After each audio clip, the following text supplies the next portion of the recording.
Hello everybody, this is Father Shawn, and today we're going to talk about the joy of the resurrection.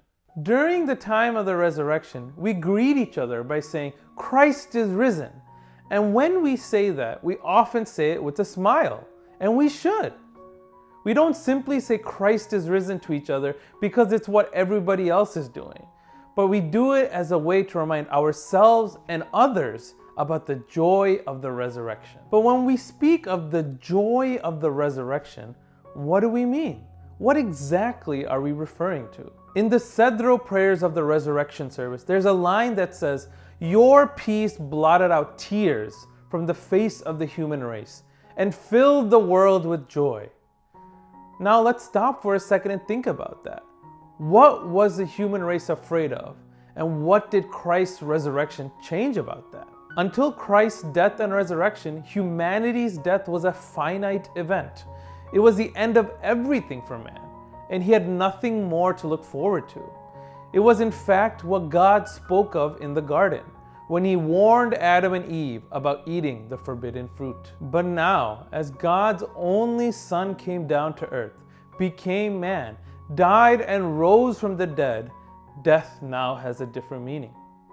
As we know, we all still die.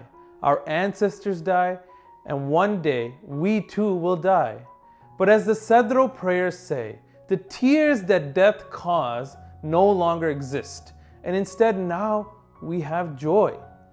And the reason why is because Christ's resurrection fundamentally changed death and its meaning. Before, death meant that humanity was permanently separated from God.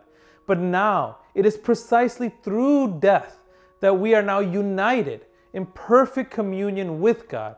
And by doing that, we become true human beings in the image and likeness of the true human being, Jesus Christ. An example of this is Saint Ignatius of Antioch.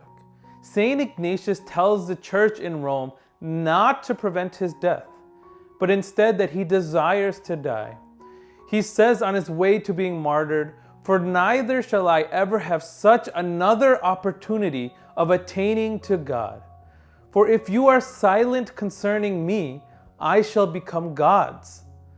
But if you show your love to my flesh, I shall again have to run my race." He goes on to say later, "Pardon me, brethren. Do not hinder me from living. Do not wish to keep me in a state of death.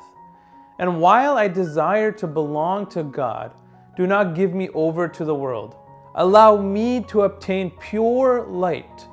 And when I have gone there, I shall indeed be a man of God." Basically, he tells the church in Rome to let him die a martyr's death so that he can become God's and can attain God. And that by dying, he will obtain pure light, he will live, and he will become a man of God. When we speak of the resurrection of Jesus Christ, it is important to realize that it was a cosmic event, something that affected the entire universe. For us specifically, Christ's resurrection is the reason that humanity can boldly claim that death no longer is humanity's enemy. But now, through our death, if we have lived faithfully as Christians in the Holy Church, it becomes the way in which we become fully human and truly attain God. So be excited, be happy, be filled with the peaceful joy that only Christ can give us, for he has transformed our deaths into eternal life. Remember to like, subscribe, and comment below on videos that you might like to see in the future.